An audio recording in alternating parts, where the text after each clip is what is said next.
Bueno, como mis compañeros que me antecedieron, quisiéramos agradecer muy sinceramente, al menos por todo el esfuerzo que están haciendo aquí en Sevilla, tanto Emilio como Lola y todo el grupo.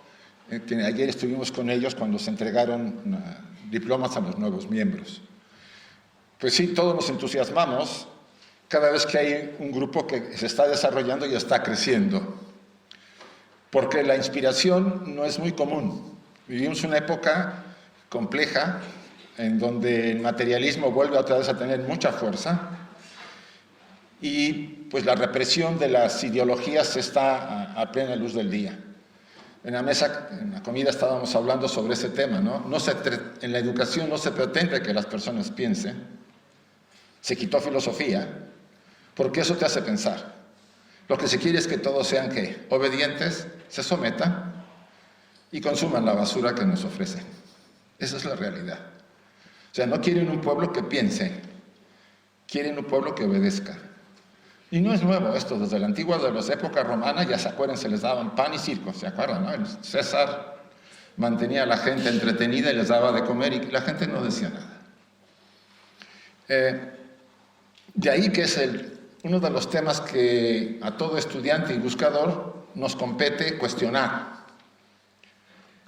No es fácil, porque estamos influidos por una sociedad que tampoco quiere despertar, hablo en general. Y normalmente nos sentimos excluidos en muchos casos cuando nos ven raros, ¿no? Nos ven diferentes, que tenemos ideas un poco raras, ¿no? A mí me acuerdo cuando yo empecé de mi búsqueda ya por los años 80, 70, no, mucho antes, pero más o menos en esa época yo entré a la sociedad en el 79 y ya me encontraba con una situación complicada, ¿no? Porque para empezar, cuando uno tiene estas ideas un poco raras, así era en México cuando yo estaba todavía ya, antes de ir a España, pues los mismos grupos, amigos, incluso familiares te retan. Yo recuerdo, no olvidé nunca, cuando mi padre me dijo, o tu teosofía o nosotros, que me quede así, ¿no? Y hay que tomar una decisión, si realmente estamos con esa pasión para el trabajo. El tema de la pasión es muy importante. Lo ha tocado José, lo tocó también Ángels, y creo que es el factor sine qua non, o sea, la base de todo verdadero buscador serio. Porque todos podemos estar interesados en algún momento, nos llama la curiosidad estos temas un poco esotéricos, un poco complicados, y vamos a veces a una conferencia, leemos un libro, pero ya que más o menos quedó claro que hay que hacer un esfuerzo y probablemente un cambio de vida, ya salimos despavoridos del tema. ¿Por qué le da tanto miedo a la personalidad este tema? ¿Por qué se imaginan ustedes? Porque su espacio de confort, nuestro espacio de confort, tiene que ser abandonado a la larga. Y lo vemos. Vamos a darnos cuenta que ese espacio en que la personalidad se movía confortablemente, yo una vez oí a Juan Viñas decir, comer, dormir y hacer el sexo. Pero eso lo hacen los animales también. Es cierto que tenemos un animal, pero somos algo más que un animal. Y pobres animales si nos comparamos con nosotros, ¿no? Porque esos pobres no hacen nada para matarse entre ellos, ¿sí? Nosotros sí. O sea, tenemos de adorno la conciencia, pero que ni siquiera nos sirve para darnos cuenta del daño que nos estamos haciendo a nosotros y al entorno. Pues el tema de la pasión, y no me refiero a la pasión sensual, ¿no? Estoy hablando de la pasión para vivir, con la intensidad para vivir. Eso no es común. Cuando nos viene, yo lo seguiría hasta que se agote, porque no le da a cualquiera. Y como dijo José muy bien, eso viene porque en el pasado ya hemos hurgado este camino. Llámenle como quiera. A lo mejor metidos como monjes o monjas ahí en unos monasterios en la Edad Media, o como buscadores de alguna forma en alquimia o lo que fueran. Pero eso ya está en nuestra sangre, en nuestras raíces del alma, no de la personalidad que es nueva para cada oportunidad. Y eso no lo debemos abandonar. Y el tema que hoy tenemos, por supuesto, del autodescubrimiento de mi verdadera naturaleza, trata en cierta forma en esa línea de que ya la pasión empezó a despertar en mí. ¿Por qué algunos no tienen esa pasión? Yo he estado leyendo últimamente una obra de Roger Mehta, que la he comentado el otro día, sobre Luz en el Sendero. No sé si aquí está la edición de esa obra, la editaron en Argentina, en el fondo, en la Federación Teosófica. Me encantan ciertas cosas que Roger Mehta interpreta de las primeras partes de esta obra. La pasión, habla de ella. Sin esta fuerza de decisión, de ir en contra, incluso de la familia en un momento dado, cuando uno encuentra, yo diría, el sentido de vuestras vidas, supongo que saben ustedes para qué viven, ¿verdad? ¿Lo saben? ¿Tienen una idea? No lo que dijeron algunos libros ni algunos autores, sino lo que ustedes sienten en su corazón, ¿lo saben? ¿Se lo imaginan?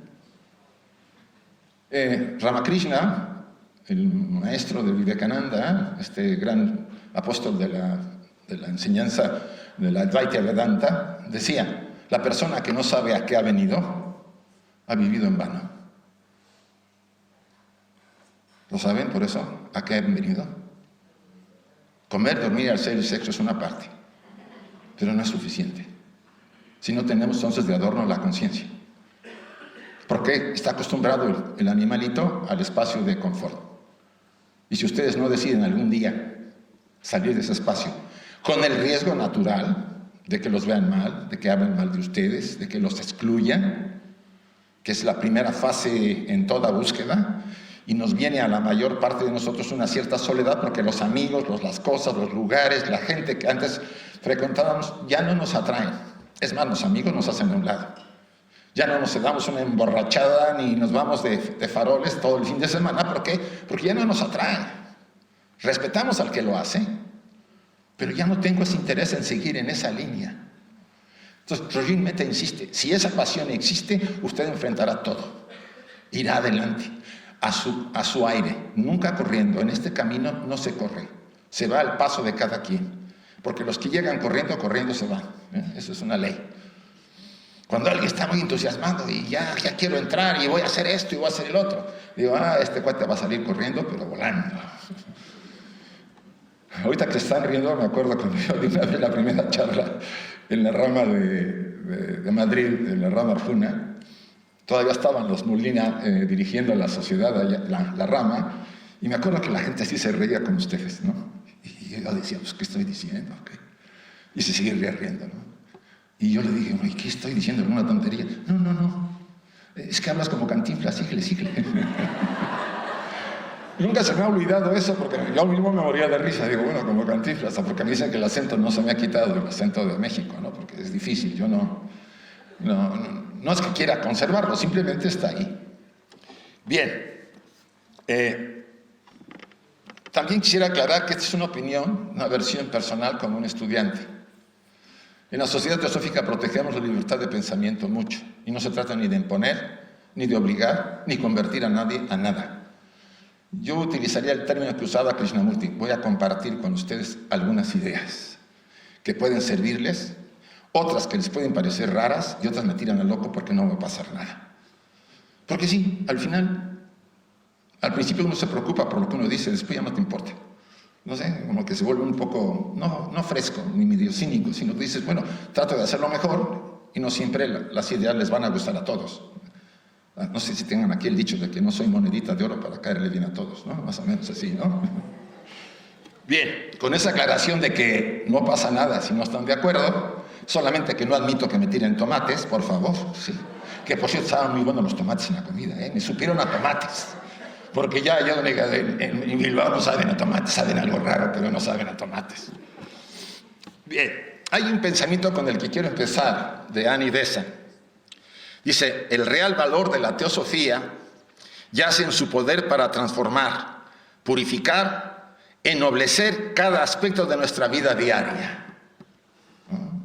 Transformar, purificar y ennoblecer cada aspecto de nuestra vida diaria. Y habla de una teosofía práctica, no solamente el conocimiento, sino lo valioso de la teosofía es que la pongamos en práctica.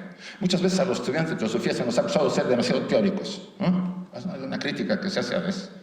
Saben mucho, pero en la vida diaria pues siguen siendo los mismos más o menos. Bueno, yo no diría que eso es patrimonio de los miembros de la sociedad teosófica, eso le pasa a cualquiera, y sobre todo de cualquier corriente y de cualquier tradición religiosa. La mayoría pues nos ponemos la etiqueta de X grupo o de X religión, pero nuestra vida diaria sigue siendo igual que la mayoría que no profesa, incluso que no tiene nada que ver con lo que nosotros tenemos.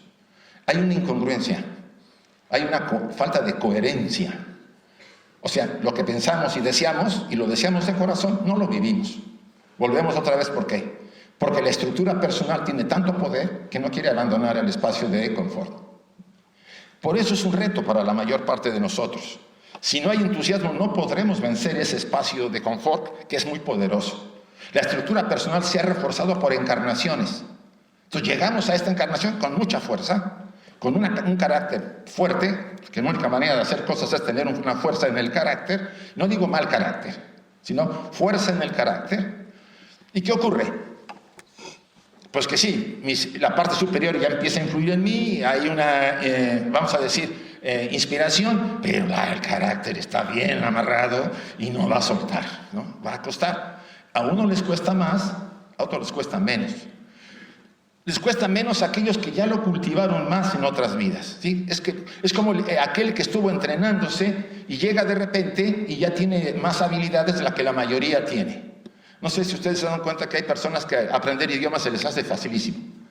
Y a otros nos lleva años para aprender un idioma. Y no siempre bien. Bueno, ¿y qué ese le cae bien a Diosito y yo no le caigo bien? No puede ser por ahí, ¿no? Quiere decir que ese señor cultivó en otras vidas. Las estructuras superiores cultivaron a través de otras personalidades ese tipo de cosa y nace con habilidad. Y así pueden poner ejemplo a la mayor parte de los genios en la cultura, en la humanidad. Es así como el conocimiento de las leyes que gobiernan la vida, la reencarnación y el karma, nos liberan de la tiranía del tiempo y de la muerte. Y resuelven, por supuesto, la aparente visión de la injusticia. Muchos nos sentimos a veces arrebatados porque sentimos que la vida nos es injusta. ¿No es así? Que estamos colocados en situaciones y en condiciones que no nos agradan, que nos hacen sufrir. O vuelvo a parafrasear ahora a Ángels, el dolor nos mueve y queremos ¿qué? Cambiarlo. Mientras yo insista en cambiar las cosas, mientras yo insista en que las condiciones no son las que yo merezco, mientras yo insista en que la gente que me rodea no es la que me gusta o no actúa como yo quiero, estamos amarrados a la personalidad, a la estructura. Normalmente la personalidad se mueve en la polaridad. Bien, mal, luz, oscuridad. Siempre debe haber polos para que la personalidad, o sea, la mente, tenga vivencia. La mente no puede moverse si no hay dos polaridades. Tanto que se habla de que la mente, que es la que nos mantiene esclavizados, también nos va a liberar. Pero eso es un proceso del que ya habló Ángels, que a mí me encantó, en cómo podemos ir disciplinando la mente. Si ustedes quieren analizar el punto de este proceso, la columna principal de la transformación está en la mente. Porque las emociones actúan conforme a los pensamientos y los actos. Sí, recuerden las palabras del Buda y de otros autores, que también Madame Blavatsky creo que decía algo, e incluso Gandhi, ¿no? Lo que tú piensas origina un acto. El acto se vuelve costumbre. La costumbre forma parte de tu estructura y después se convierte en tu destino. O sea, nos convertimos en lo que pensamos. Entonces, la clave está ahí, disciplinarla. Y yo insistiría, como hubo una época en la corriente psicológica que se quería atacar y acabar con la personalidad. No es el objeto acabar con la personalidad. El objeto es disciplinarla, darle su lugar. Estoy hablando para el que empieza, para todos los que estamos empezando y que vamos ahí en el camino. Disciplinarla es necesaria, que responda a la inspiración superior y no que me doblegue cuando anoche vimos una tortillita ahí en la cena y no pudimos detenernos. Porque a mí, yo tengo la debilidad por las tortillas. A uno les dobla el azúcar, pero a mí me dobla la tortilla. ¿Qué quiere decir? Que cuando el traje quiere, el animalito tiene ganas, pues las inspiraciones superiores, por muy buenas, pues hacen que se doble y uno caiga, ¿no? Entendible, no es fácil. ¿A quién le dijeron que iba a ser fácil la encarnación? A ninguno. A ninguno nos dijeron a pasar de vacaciones. Bueno, yo siempre he dicho que hay de vacaciones, algunos están de vacaciones. Hay gente que viene, tiene todo relativamente, no sufre, todo se le dio fácil. ¿Y esto fiesta qué? Yo tengo una amiga así en Barcelona, es una guitarrista famosa. Bueno, ya es una mujer mayor, pero se le dio todo. Bueno, con algunas pequeñas cosas, pero comparada con otras vidas que se lucha toda la vida, es muy difícil. ¿Qué significa para ustedes autodescubrimiento? De alguna manera tiene que ver con ¿qué? El conocimiento, conocerse. Y cuando yo digo, ¿ustedes se conocen? ¿Qué conocen? Si yo les pregunto quiénes son, ¿qué dicen? No, contestemos. La mayoría contesta y dice, pues soy fulano de tal, tengo estas características, me comporto así, O sea, ¿no es así? Describen a la máscara, a la personalidad. ¿Qué hay atrás de la máscara? Ay, no me meto por ahí porque me da miedo. Hay una zona media rara a la que yo siempre evito. Es media oscura y mejor me la brinco. Para empezar tenemos que buscar. Krishnamurti insistía que el autoconocimiento es la base, el primer escalón. Ustedes van por la carretera con un auto. Este ejemplo lo pongo mucho, pero me gusta porque ayuda, una analogía. Y se les descompone el carro. Se bajan del auto y no saben ni qué hacer porque pues no conocen mecánica, ¿no? Y le hablan al que repara el auto, llega, ve el motor, ve el coche, agarra uno de esos martillos de madera y le pega un golpe al motor y arranca. Y les dicen 500 euros. Y dicen ustedes, ¿cómo que 500? Sí, yo sé dónde pegar. ¿Saben ustedes dónde pegar? Ahí está el tema. Mientras yo no sepa dónde dar, cometer errores, sufriré. Aunque eso es parte del proceso para saber dónde golpear. Por eso el autoconocimiento o el autodescubrimiento es necesario en este inicio de proceso. No solamente ser buena persona, como insiste José, me parece muy importante que uno no se dé cuenta de ir puliendo, sino ya cuando uno está claro de que hay áreas oscuras que yo he evitado y que las tengo que recuperar, porque no se trata de negarlas. Recuerden, lo que se niega me posee, lo que se acepta me libera. Esto es claro. Todo aquello que ustedes han negado se vuelve como un demonio que los posee a la larga. Todo aquello que ustedes aceptan, por muy horrendo que sea, los libera. A veces de nuestros padres fuimos capaces de negar cosas. Yo a mi padre le criticaba mucho que compraba mucho la lotería, los billetes de lotería, ¿no? Pero jugaba, él no se andaba por las ramas, jugaba. No tenía ninguna debilidad, esa era la que tenía. Y yo lo criticaba, papá, pero mira, que no sé qué. Bueno, ¿qué creen que hago de repente ahora? De vez en cuando compro un billetito, ¿no? Y yo me digo, ¿tú que le criticabas eso a tu padre? Pues sí, pues ¿para qué digo que no? Entonces, no es tan simple. Es un reto. Por supuesto, ya habíamos hablado que solamente el conocimiento no es suficiente, pues para hacer que nuestras vidas más nobles, más refinadas y más felices, solamente es cuando se pone en función ese conocimiento, cuando ponemos en práctica. Estos conocimientos han de ser eminentemente prácticos. Esto es un requisito que nos puede llevar a lo que llamamos la ética teosófica.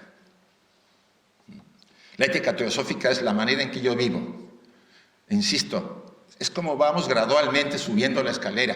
Poco a poco vamos superando, ¿no? Yo decía 30 mentiras a la semana, ahora digo 2 al día. Bueno, ya le bajamos, ¿no? Ya no son 30, ya son pues 12. Oye, Ya voy disminuyendo, ¿no? Y ahí poco a poco voy superando cierta... Bueno, a lo mejor algunos dicen menos, porque, pues, pero algunos otros estamos acostumbrados a mentir, porque pues todos mienten y pues es fácil salir del problema con una mentirilla, como dicen las mentirillas inofensivas, ¿no? Dicen por ahí, ¿no? Que hay mentiras que... Todas son mentiras. No me digan, todo es mentira. Si todo lo que sea exagerado de la realidad, entre comillas, que percibo, es una mentira. Yo también puedo decir, no, aquí hay 300. No, está bien que... En México decimos, le estás poniendo mucha crema a tus tacos. No es cierto. No, aquí hay más o menos 180 o un poco menos, ¿no? Poquito después de la comida se me están quedando medio dormidos, ¿verdad? Ya lo estoy viendo. Debido a este propósito de la atención, deberemos dirigir esa atención, esa pasión al autodescubrimiento propio. Porque aunque el bagaje del conocimiento teosófico nos puede dar ciertas características, vamos a decir, de liberarnos de una serie de cosas, debo conocerme. Aplicar esas prácticas o ese tipo de enseñanza en alguien que quiere seguir viviendo como vive la mayoría y no hacer nada, me puede llevar a tener problemas. Uno de los ejemplos que se ponía también, y no recuerdo la analogía de quién, es tener un pie en una barca y el otro pie en otra barca. Entonces, ¿estamos haciendo qué? Equilibrios, ¿no? Estoy en el mundo, pero a la vez estoy buscando. Yo no digo que no estemos así la mayoría. Estamos entre dos pero estoy claro que estoy definido hacia dónde quiero ir. Pero cuando me divido, me voy a meter en problemas a la larga, porque voy a empezar a cuestionar ciertas cosas.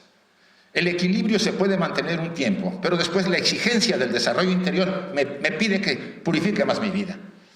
Que si soy muy iracundo, pues empieza a trabajar el ser iracundo, el tener que reducir a esa energía que estoy dedicando hacia una línea destructiva, porque a la vez que me afecto yo, lastimo a otras personas, y lo vaya yo revirtiendo, como bien se señaló, para neutralizar ese tipo de pensamientos y emociones, ¿no? Lo contrario, para poder ir equilibrándome. El énfasis no estriba en el conocimiento teórico de la naturaleza del hombre, sino en la aplicación práctica en términos de lo que significa el conocimiento para nosotros. Yo aquí les quiero hacer unas preguntas, ahora sí que me gusta meterme más con el público, a ver si las podemos contestar. Lo que hoy soy, ¿es lo que en verdad quiero ser? ¿Se conforman? ¿O quieren cambiar?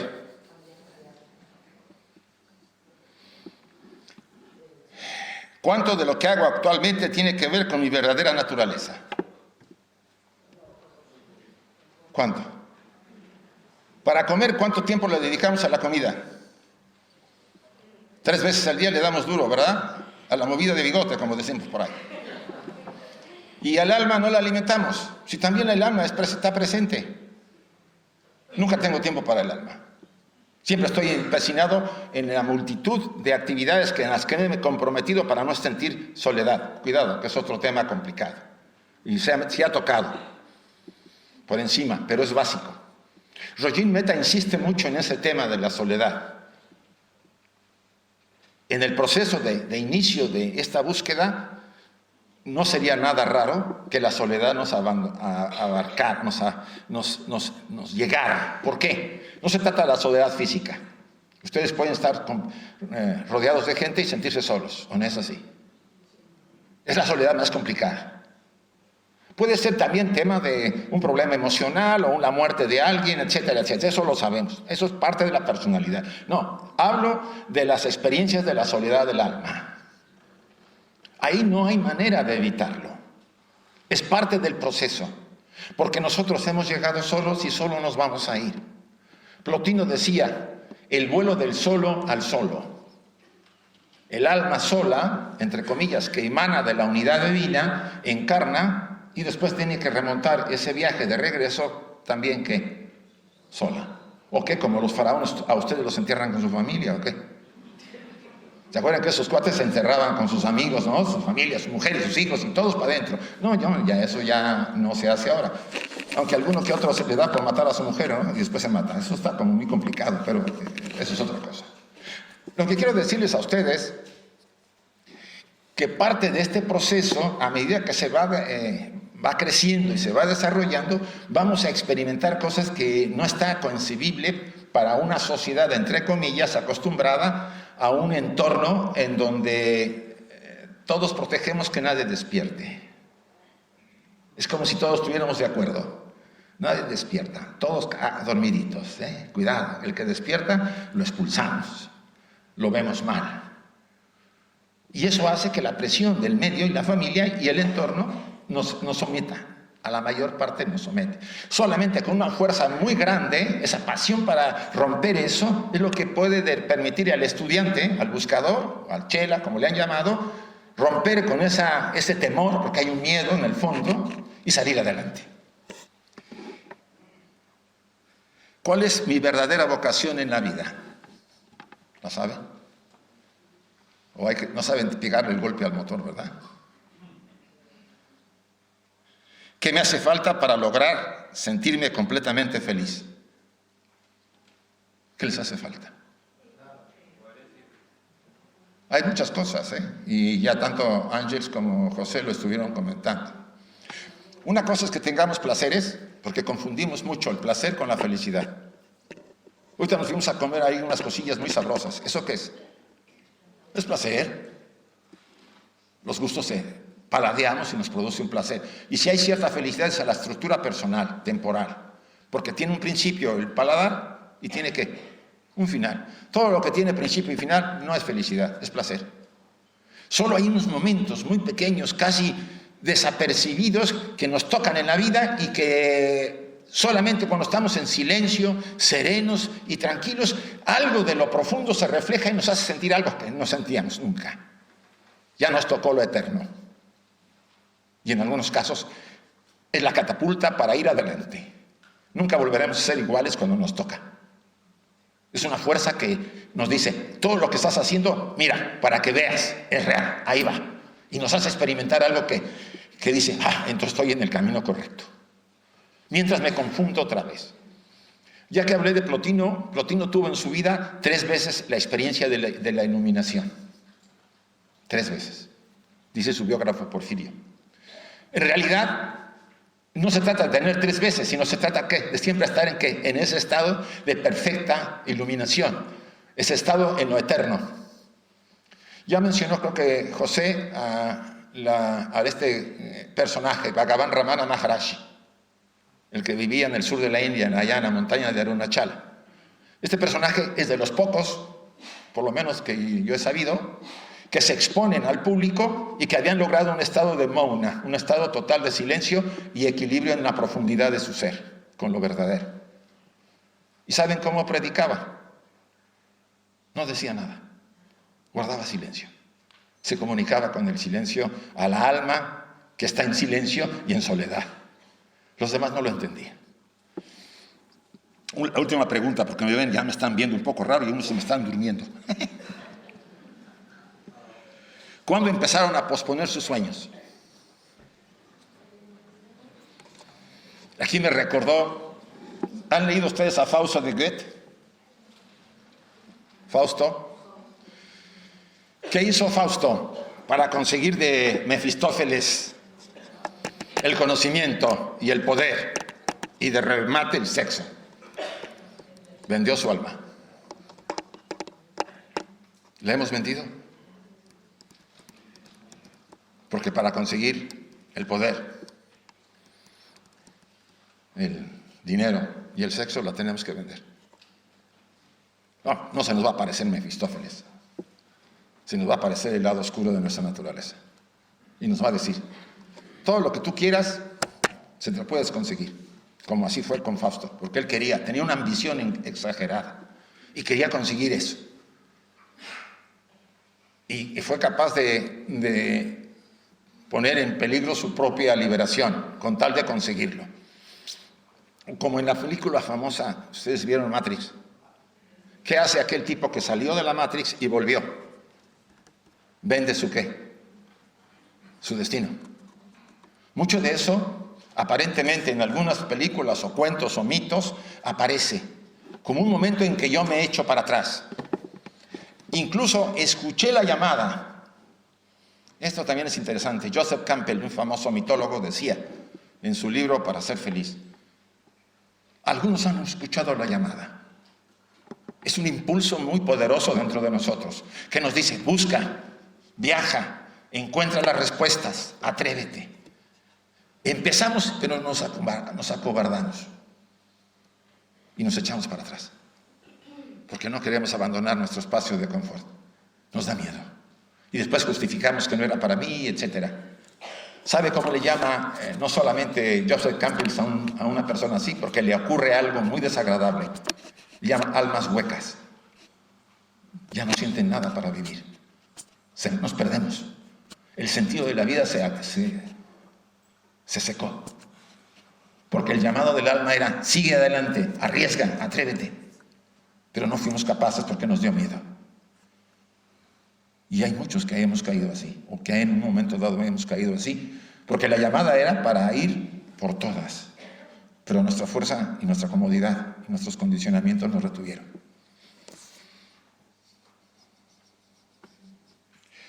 ¿A dónde puedo ir y a dónde quiero ir? Realmente el camino es desconocido. Se insiste en el Pabriti Marga y el Nibriti Marga, el camino hacia afuera y hacia adentro, como insistió mucho José. El viaje no es hacia afuera. Hemos vivido desde que nacemos hasta ahora hacia afuera. Ahora se trata de ¿qué? De vaciarnos. Eso es lo que más le cuesta a la personalidad. Ya que me costó aprender experiencias y crecer y saber, ahora me pides que me vacíe y regrese hacia adentro. Y uy. Pero ¿cómo pueden ustedes admitir, y ustedes y yo, algo nuevo si está llena la casa? ¿Qué hacen ustedes para traer nuevos muebles a su casa, nuevas cosas? ¿Qué hacen? Ven las cosas que no han usado, como dicen, después de 2 años, y ¿qué? Se deshacen de ellas. Las regalan, las donan, lo que fuera, para hacer un espacio a lo nuevo. Bueno, pues eso es lo que hacen las crisis, hablando del primer maestro del dolor, como decía José. La crisis, el sufrimiento, busca hacer espacio en nuestra vida, derogando todo aquello, o sea, limitando vamos a decir, expulsando todo aquello que ya está viejo para que yo me abra a lo nuevo. Y si ustedes y yo no lo hacemos porque nos da miedo, y como mucha gente le ha ocurrido, ¿no? Porque pasa, es una experiencia que pasa, y se puede remitir, sí, porque el miedo es más poderoso que el crecimiento y la realización. Entonces, el autodescubrimiento es esencial, porque todo esto le puede pasar a un buscador y no se da cuenta porque no se conoció y no sabía aquilatar el poder de su miedo y también de su fuerza para superar estas pruebas. O sea, insisto, el autodescubrimiento es necesario. De otra manera, estaremos sometidos ¿a qué? A caer constantemente. Y no digo que no sea básico, porque aprendemos. Pero debemos alguna de esas ocasiones. A mí me consolaba mucho Blavatsky cuando decía, si te caes 100 veces, te levantes 100 veces. Digo, yo me he caído unas cuantas, me faltan muchas, ¿no? Pero no es el caso. Cada vez que caemos nos fortalecemos, ¿no? Lo que no nos mata nos hace fuertes, dice por ahí. Pero el peligro está en que una de esas me frustre, como le ha ocurrido a muchos buscadores, y abandonan. Y después dicen, no, son puras tonterías, yo ya no quiero seguir en nada de esto, y vuelvo, trato de volver, aunque no se puede vivir ya así. De broma alguien me decía una vez, cuando ya sabes, el conocimiento, ¿qué nos hace? Aunque no lo hemos puesto en práctica, el conocimiento me da abrir una ventana a algo diferente.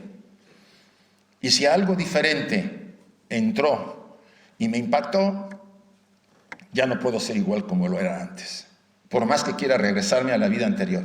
En otras palabras, venir a estos cursitos como este de hoy, ya los amoló a todos. Porque aunque se me quieran echar para atrás, van a sentirse incómodos porque dicen, oye, yo sé que esto de hacerle una jugada a alguien para apoderarme de sus cosas, pues como que no es muy honesto. O sea, la ley, el conocimiento de ciertas leyes, como la ley kármica, la ley de equilibrio de todo, va a estar como en la espada de Damocles, ¿no? Cuando yo no sé nada, pues yo puedo hacer tonterías y no pasa nada, no lo sé. Un niño de pequeño que ve la pistola de su papá en la cama, en la bar, juega con él y le pega un tiro a su hermanito, pues mira, la culpa no es del niño, la culpa es del papá. Pero un adulto sí. Un adulto sabe para qué sirve eso y sabe que puede dañar. Sí, el comienzo del viaje es duro, salir de la cómoda existencia, ya también lo comentó Ángels, a veces quizás se diga para saber, vamos a decir, ponerle a los que están solamente, no sé cómo le llaman, en México le llaman picaflores. Pico acá, pico allá, pico allá. Estoy pica y pica, pica todo el tiempo. En ningún lugar me comprometo, por supuesto, ¿no? Es el picador. Y a la mera hora, pues se siente frustrado porque no ve que funciona y deja todo. Ese es el peligro. Yo insistiría, no quiere decir que no conozcamos, pero cuando sintamos que algo llena nuestra vida, quedémonos ahí un rato o un tiempo hasta que agote el conocimiento, la experiencia en ese lugar, sea lo que sea. La sociedad teosófica no es la única corriente, hay otras corrientes y casi siempre se acomodan mucho a la estructura. Acuérdense como las 7 escuelas de la yoga, ¿sí? El Bhakti, el Jnana, el Karma Yoga, o sea, porque cada persona responde a ciertas motivaciones.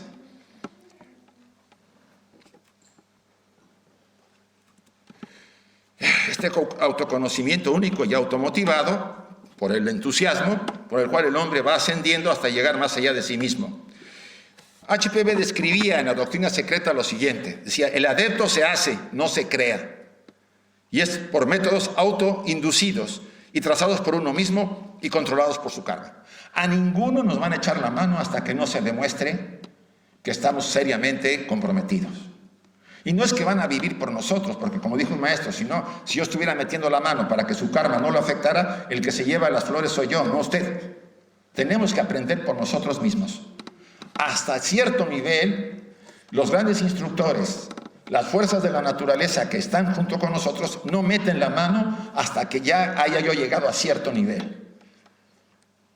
¿Se acuerdan que Sócrates tenía un daimón?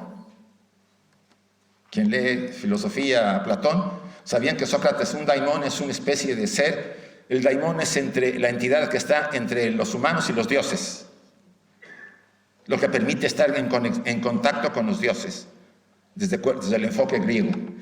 Desde el enfoque teosófico puede ser nuestro yo superior, el ángel de la guarda, dirían los cristianos, lo que ustedes quieran, siempre está con nosotros.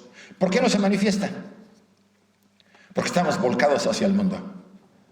Porque poco nos interesan los momentos y cuando nos interesa y ocurre algo en nuestra vida, lo relativamos y decimos, eso no lo puedo entender, eso no es verdadero.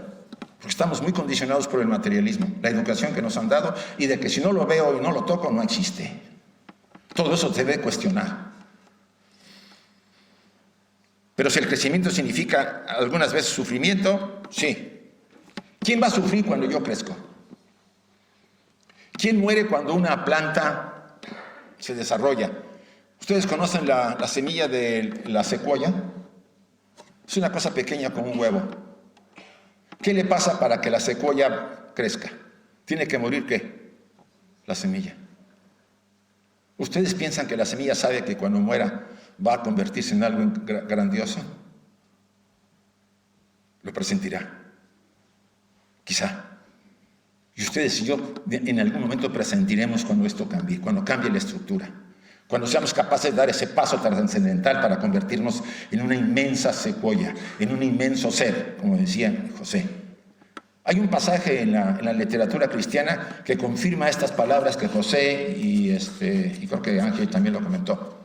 En el libro de Juan, en los evangelios dice, por boca de Juan, el escrito de Juan, por boca de Jesús, le dice a sus apóstoles, a vosotros es dado conocer los secretos de mi Padre, pero a los demás les hablo con parábolas porque son como niños. Dioses sois y no os dais cuenta. Vosotros sois el templo del Dios vivo. Para aquel que tenga dudas, y no es anatema, esto no es anatema, porque está en la literatura cristiana, para los que tengan dudas. Pero ¿por qué no se quiere tocar el tema de que somos hijos de Dios y somos hijos de Dios? ¿Somos qué? Dioses. Es una pretensión muy compleja, pero si ustedes descubren que son eso, no necesitan a nadie para realizarse. No necesitan un interlocutor para crecer. El maestro puede estar temporalmente, pero tendrán que abandonarlo, porque todo maestro serio le dirá, yo tengo una función y cuando termino me hago a un lado. El mismo Buda decía, si yo me interpongo en tu camino, destrúyeme. Entonces, Ese cuestionamiento lo tenemos que llevar.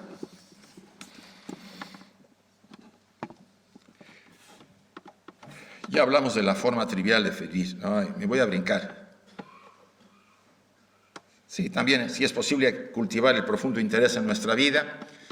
¿Cómo cultivar ese profundo interés en nuestra vida, esa pasión para entrar a nuestra realización?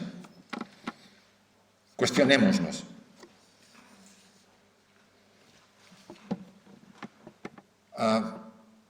Yo estoy un poco más, tomándome un poco más porque llegamos tarde, ¿no? Sí, empezamos 4:30, creo, ¿no? No, yo empecé a las 4. No me digas eso. Hasta las 5.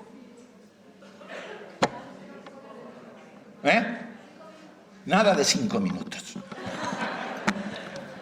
Soy un Leo, no me lo quito. Ya tengo que dar ahorita paso a Nilda, nada más que termine yo en estas partes. Bien, un tema que se va a quedar en el tintero es el tema de la sombra. Bueno, tocaré un tema, unos 5 minutos, un poco relax. ¿Vale? No, si vengo otro día. No, lo tocamos más o menos por encima, no hay otra manera. Este es un enfoque, aunque se le atribuye al Dr. Jung el tema de ese aspecto, no es del Dr. Jung. Si ustedes se van al libro de Ani, el papiro de Ani, de los libros de los muertos egipcios, aparece en la puerta de la tumba una sombra y Ani con el cuerpo de pájaro y la cabeza del muerto volando. Ya se habla ahí de la sombra. En la estructura de los principios del ser humano, se parece mucho a la visión teosófica, ya hay un aspecto llamado sombra, el mal dentro de nosotros. Así le llamaban los egipcios. Quiero leerles déjame ver aquí un pasaje de Madame Blavatsky que a mí me deja un poco frito. Ahí dice, una voz del silencio, para que no me digan ahí que no es cierto. El manto de la oscuridad cubre las profundidades de la materia. Entre sus pliegues me abro paso con dificultad. Bajo la penetración de mi mirada, el velo se hace más espeso.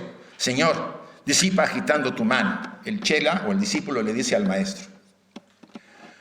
Dice el maestro, una sombra avanza reptando como una serpiente enroscada que se despereza, crece, se dilata y desaparece en la oscuridad. Y le dice el maestro al chela, es la sombra de ti mismo, ajena al sendero, en la oscuridad de tus pecados. La voz del silencio, fragmento tercero de la obra de Madame Blavatsky. Es la sombra de ti mismo. Mucho se ha trabajado ese tema desde el enfoque de la psicología junguiana. Y, por supuesto, el tema da para mucho. Incluso los que quieran ver algo más sobre eso, hay varios vídeos ahí en la página que tengo sobre el tema de la sombra. Lo que quiero decirles es que ese aspecto que se mantiene a raya tras la máscara, normalmente lo hemos reprimido. ¿Y qué pasa cuando algo reprimo? ¿Qué les dije al principio? Nos posee. Lo que reprimo me posee. Lo que acepto me libero. El trabajo con ella requiere reconocimiento. ¿Significa qué? Que tengo que reconocer que además de cualidades positivas y aspectos muy elevados, también hay egoísmo, envidia, crítica, ira, etcétera, etcétera. Cada quien tiene sus joyitas por ahí guardadas. Sí, pero lo que estoy haciendo es darle aire a esa parte y quitarle el poder que tienen sobre mí. Normalmente la sombra maneja el miedo para tenernos a raya. Es la autora de las pesadillas, normalmente en nuestra vida. Los sueños como pesadilla ya tiene esa facultad. ¿Qué podemos hacer? Además de reconocerla, aceptarla. Y esto viene del doctor Ken Wilber, recuerden, este famoso autor de La Cuarta Fuerza, en la obra del Proyecto Atman. A la sombra no te puedes identificar con ella porque te destruye, ni tampoco negarla porque te posee. La tienes que, ¿qué? Convivir con ella. Mantener la raya, decirle, hacemos un acuerdo, tú te pones acá, yo estoy acá, y vamos en el camino hasta que por mecanismos de integración se integra en nosotros. Y esto en el sendero es parte del proceso. Por eso a veces nos viene la negra noche del alma que decía San Juan de la Cruz. o nos viene un drama muy fuerte, como comentaba José, en las experiencias que vivimos. Es ella reclamando su lugar, pero nosotros ya estamos fuertes para superarlo, porque hemos ido acumulando energía y fuerza para ir adelante. El proceso no es simple, insisto, pero como tanto la obra, la literatura lo dice y lo dicen varios autores que se han realizado, o por lo menos nos dejan señales de ello, es que todos, sin excepción en esta humanidad, todos pasaremos por ahí. El camino es común para todos. Llámenle místicos de las tradiciones religiosas que ustedes conocen, llámenle buscadores de todas las escuelas y corrientes filosóficas místicas, incluso los materialistas que es agnóstico. Hay mejores seres, a veces hay mejores personas no creyentes que los que somos creyentes, ¿no? Son más éticos, más nobles, porque practican una moral muy intensa y no tienen que tener a fuerza la imagen de un Dios antropomórfico que nos puede castigar, porque a veces actuamos por miedo, ¿o no? Decía Gandhi en un pasaje, mucha gente que profesa una religión y es muy fanática, lo hace para evitar el infierno. No lo hace porque quiere crecer. Entonces, todos estos tips nos pueden dar, y lo que va ahorita a decir Nilda, yo creo que va a dar el remate, ¿no? Yo así lo digo. Déjenme ya me pasé de los 5 minutos, creo. Dice, en la medida que el ego inferior se va afirmando en la conciencia del niño o de la niña, van configurándose, bueno, ya hablamos de la famosa máscara, y la sombra, por supuesto, es la especie de cubo de basura que se encarga del trabajo sucio. Reconocerla nos puede dar un impacto en nuestra vida y nos puede hacer un cambio, pero es la única manera de crecer. ¿Quién creen que genera entre algunas posibilidades las depresiones, las melancolías? Cuando yo no sigo un camino que debo seguir, cuando el alma nota que yo no estoy actuando conforme a ese programa, proyecto, destino, lo que fuera, ¿qué puede ocurrir en nuestra vida? Amén de las depresiones por causas de enfermedades, y etcétera, etcétera. Que nos mande un toque. Te estás desviando, para que veas el poder que tengo. Retiro toda la energía y te dejo solo. A ver cómo le haces. Se parece mucho a la experiencia del Nigredo en alquimia. Se retira el alma y deja la personalidad vacía. Ese es el poder que tienen nuestros principios superiores. No son nunca usados salvo que nuestra necedad como personalidad nos lleve a eso. Tenemos en nuestras manos la posibilidad de ser mejores seres humanos, más nobles. Y quizá la respuesta a la pregunta de cuál es mi destino es ser más noble si no sé el detalle. Ya con eso se puede responder de una manera muy positiva. Más noble, mejor ser humano, más equilibrado. No bonito como decía José, que tampoco él está de acuerdo con eso. Ser humano tiene luz y oscuridad que se está equilibrando. Y eso se tiene que buscar en el autodescubrimiento, en nuestros actos diarios, en cómo contesto, cómo pienso, cómo actúo cada día. Hay que observar constantemente porque no hay otra manera de descubrirme. Es la única oportunidad que tenemos. Al final, ¿qué se llevan ustedes de aquí, como ya se comentó? Solamente experiencias. Todos los oropeles que el poder y la posición y el dinero da al mundo se van a quedar acá. Y otros aprovechados se van a quedar con eso, como siempre ocurre, ¿no? Acumulas dinero, yo sí quiero tener, y al final está atrás uno esperando, digo, este se va a descuidar y cuando se muera me quedo con todo. Tenemos el ejemplo por ahí de una amiga que así le ocurrió. Entonces, si lo que yo estoy haciendo solamente le da a la personalidad ciertas minucias para mantenerme en el espacio de confort, que al final me va a dejar vacío, porque no hay experiencia más dolorosa que al final se diga, valió la pena la vida, y ustedes digan, no, porque la desperdicié. Y la desperdicié por tonterías, porque al final es lo que hace el alma. Se da cuenta que la personalidad desperdició tantas oportunidades porque las tuvo y no fue capaz de dar el paso para arriesgarse, porque el maestro lo dice, inténtelo, no se quede pensando que esta es la experiencia, estamos aquí de paso. Estas son yo no diría vacaciones porque aquí la pasamos negra muchos, ¿no? Pero sí la tenemos que ver desde otra forma.